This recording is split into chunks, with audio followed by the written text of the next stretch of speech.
지금 우리는 한 주간 고난주간 특별 새벽 기도회로 하나님 앞에 드리고 있습니다. 오늘은 특별히 십자가는 죄를 깨닫게 한다라는 제목으로 여러분과 함께 말씀을 나누도록 하겠습니다. 여러분, 많은 사람들이 자기 죄를 잘 모릅니다. 알면서 모르는지 진짜 모르는지 정말 모릅니다. 다른 사람의 죄는 크게 보는데 자기 죄는 작게 봅니다. 남의 허물은 쉽게 판단하면서도 내 안에 있는 교만과 내 안의 욕심, 또 죄악, 내 안의 완악함 잘 보지 못합니다. 그런데 십자가 앞에 서면 달라집니다. 십자가 앞에서는 핑계할 수가 없습니다. 변명할 수가 없습니다. 십자가 앞에서는 나는 괜찮은 사람입니다 말할 수 있는 사람이 누가 있을까요?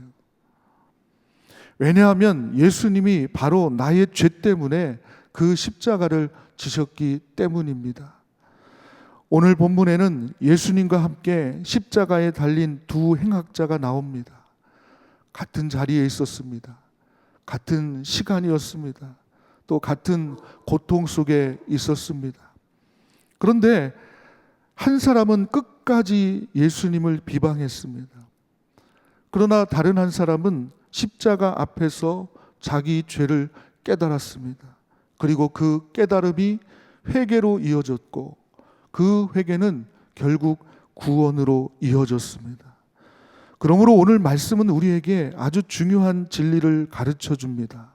십자가는 죄를 깨닫게 하고 죄를 깨달은 자를 회개로 이끌며 회개하는 자에게 하나님은 구원의 은혜를 베푸신다는 것입니다.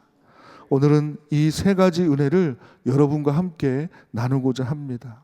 첫째로, 십자가는 우리 인간의 영적 상태를 보여줍니다. 자, 오늘 본문 39절 말씀을 우리 한 목소리로 함께 읽겠습니다. 달린 행악자 중 하나는 비방하여 이르되 내가 그리스도가 아니냐 너와 우리를 구원하라 하되. 자, 예수님 좌우편에는 두 명의 행악자가 달려 있었습니다. 둘 다 죄인이었습니다. 죽음을 앞두고 있었습니다. 또 둘 다 고통 가운데 있었고 둘 다 예수님을 가까이에서 보고 있었습니다. 자, 그런데 한 사람은 그 마지막 순간에도 예수님을 비방합니다. 그러니까 지금 죽어가고 있는 상황인데요. 곧 하나님 앞에 서게 될 사람입니다. 자기의 인생이 지금 끝나가는 순간이에요. 그런데도 회개하지 않습니다. 오히려 예수님을 조롱합니다. 이게 죄의 무서움입니다. 죄는 단순히 나쁜 행동 몇 가지를 말하는 것이 아닙니다. 죄는 사람의 마음을 완고하게 합니다. 영혼을 병들게 합니다. 죄는 하나님의 은혜 앞에서도 교만하게 만듭니다. 그러니까 이 행악자는요, 지금 예수님께 너와 우리를 구원하라 이렇게 말하고 있습니다. 근데 이 말이 믿음의 말이 아니에요. 조롱하는 말이에요. 네가 정말 그리스도라면 이 상황을 좀 해결해봐, 이런 얘기입니다. 그는 죄에서 구원받고 싶은 것이 아니라 지금 당장의 이 고통만 벗어나고 싶었던 겁니다. 오늘날에도 이런 마음이 있습니다. 많은 사람들이 예수님을 찾으면서도 영혼의 문제를 해결받기 위해서가 아니라 상황 문제만 해결받기 위해 예수님을 찾을 때가 많습니다.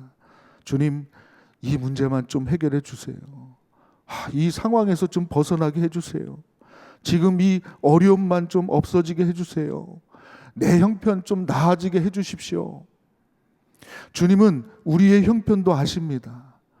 그러나 더 중요한 것은 내 삶의 형편보다 저와 여러분들의 영혼의 상태가 더 중요한 것임을 우리는 알아야 합니다. 여러분, 교회 오래 다닌 것이 구원의 증거가 아닙니다.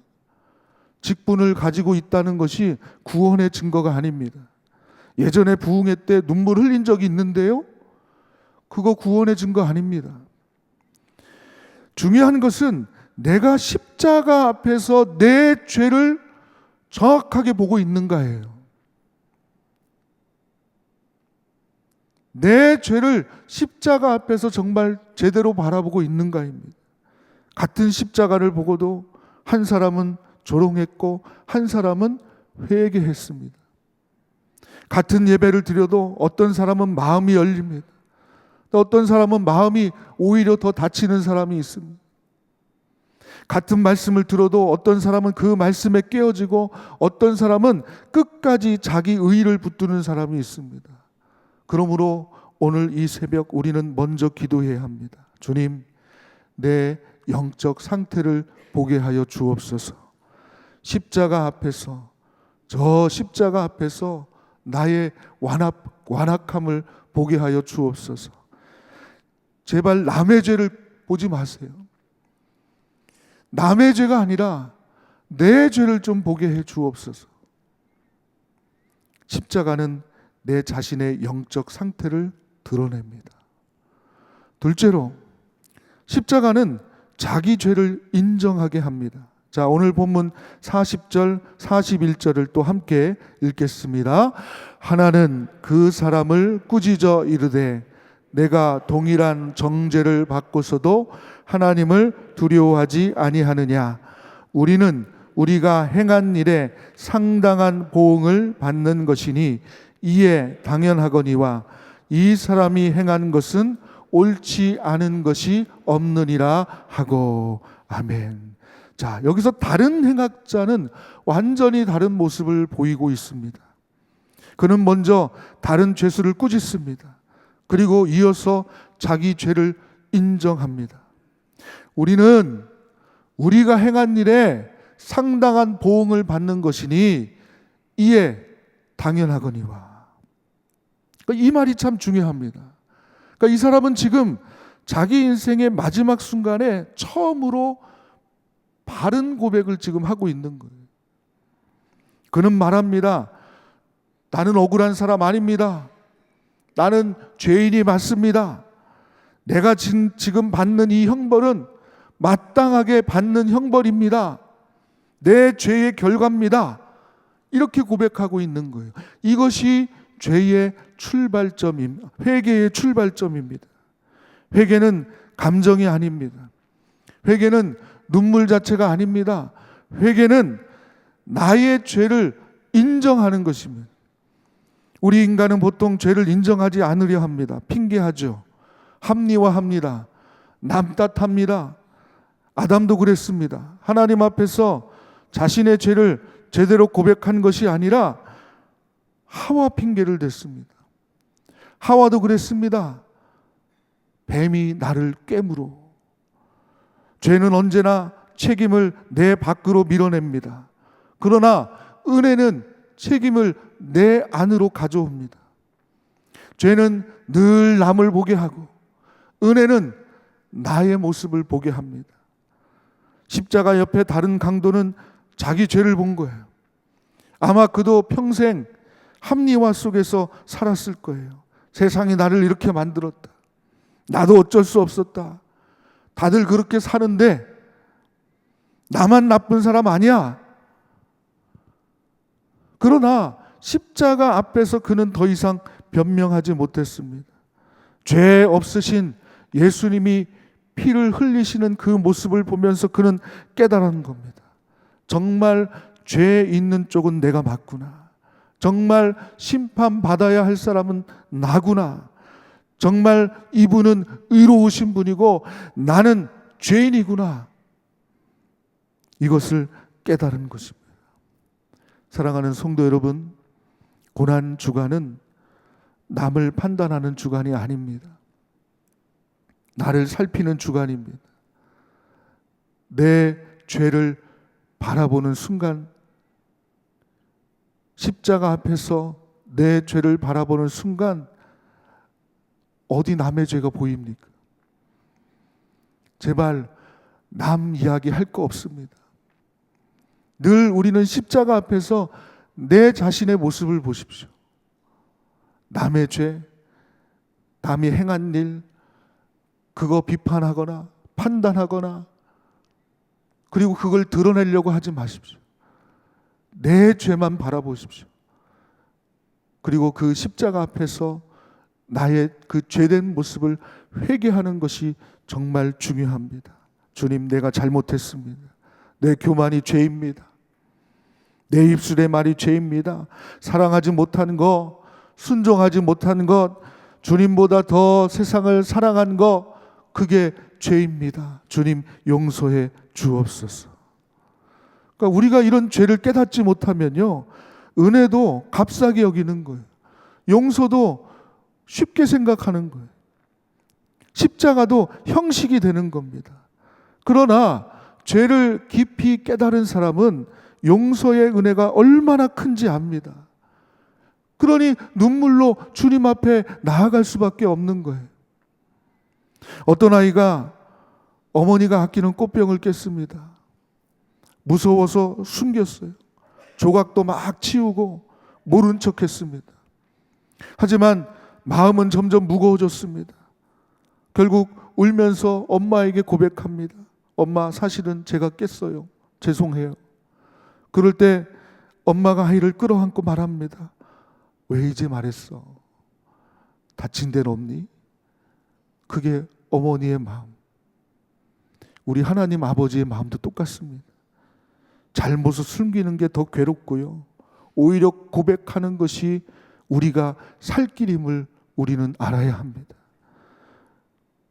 죄를 숨기면 평안이 없습니다.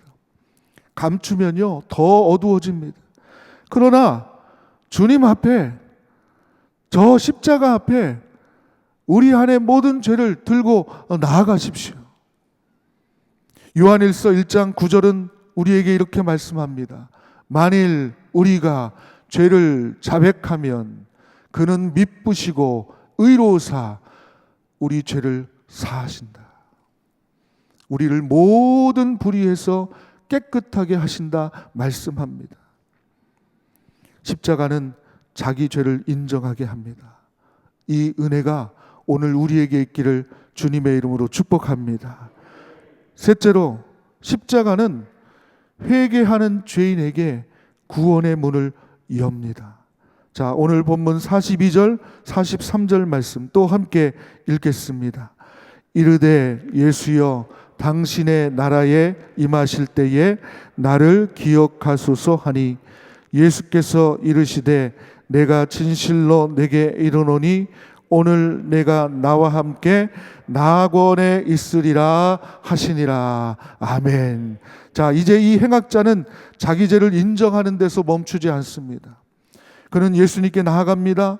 예수여, 당신의 나라에 임하실 때 나를 기억하소서. 얼마나 놀라운 고백입니까?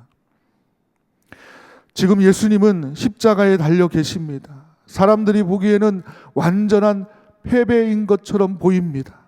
조롱받고 버림받고 피 흘리고 그리고 지금 죽어가고 계십니다. 그런데 이 강도는 그 예수님이 구원자이심을 본 것입니다. 그리고 그는 나를 구원해 주십시오 라고 길게 말하지도 않습니다. 그저 나를 기억하옵소서, 나를 기억하옵소서 라고 했습니다. 그러나 주님은 그 짧은 기도를 받으셨습니다. 왜냐하면 나를 기억하소서라고 하는 그 기도 가운데, 그 고백 가운데 그 강도의 회개하는 심령, 회개하는 마음이 들어 있었기 때문에 그렇습니다.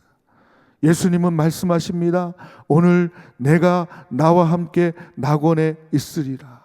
이 말씀은 복음의 정수입니다. 구원은 공로가 아니라 은혜임을 분명하게 보여주는 말씀입니다. 여러분, 사실 이 강도는요, 선행을 쌓을 시간이 없었습니다. 교회 봉사할 시간도 없었습니다. 헌금할 시간도 없었습니다. 새로운 삶을 오래 보여줄 시간도 없었습니다. 그런데도 구원받았습니다. 왜 그럴까요? 구원은 사람의 행위의 대가가 아니라 십자가 은혜의 선물이기 때문에 그런 것입니다. 물론 이것이 우리에게 아무렇게 살다가 마지막에 가서 마지막에만 믿으면 된다, 이것을 말하는 것이 아닙니다. 그것은 매우 위험한 생각이에요. 왜? 언제 마지막이 올지 모르기 때문이죠. 그러나 분명한 것은 아무리 늦은 자라도 진심으로 회개하면, 그리고 주님께 돌아오면 주님은 그 회개와 그 기도를 받으신다는 것입니다. 우리 가운데도 나는 너무 늦었다고 생각하는 분이 있을 수 있습니다. 내 죄가 너무 많아요. 내가 하나님 앞에서 너무 멀어졌어요. 이제 와서 무슨 소용이 있겠어요? 그런데요, 오늘 본문은 말합니다. 그거 아니야. 내가 돌아오기만 하면 된다. 내가 죄인인 줄 알고 고백하면 돼. 내가 나를 찾기만 하면 돼. 십자가는 죄를 깨닫게 할 뿐 아니라 회개하는 죄인에게 구원의 문을 열어주는 것입니다. 사랑하는 성도 여러분, 오늘 본문에는 두 행악자가 있습니다. 둘 다 죄인이었습니다. 둘 다 예수님이 곁에 있었습니다. 둘 다 죽음을 앞두고 있었습니다. 그러나 한 사람은 멸망의 길로 갔고 또 한 사람은 구원의 길로 갔습니다. 차이는 무엇일까요? 한 사람은 끝까지 자기 죄를 보지 못했고 또 한 사람은 십자가 앞에서 자기의 죄를 깨달았습니다. 오늘 이 새벽 우리도 주님 앞에 이렇게 나아갔으면 좋겠습니다. 십자가를 바라보면서 여러분 이렇게 고백하십시오. 주여, 제가 죄인입니다. 제가 죄인입니다. 내 안에 아직도 교만이 있습니다. 내 안에 아직도 미움이 있습니다. 내 안에 아직도 불순종이 있습니다. 내 안에 아직도 더러운 죄악들이 얼마나 많은지 모릅니다. 주여, 십자가 앞에서 나를 깨뜨려 주옵소서. 우리 모두가 십자가 앞에서 다시 한번 죄를 깨닫고 깊이 회개하고 주님의 용서와 구원의 은혜를 풍성히 누리게 되시기를 주님의 이름으로 축복합니다.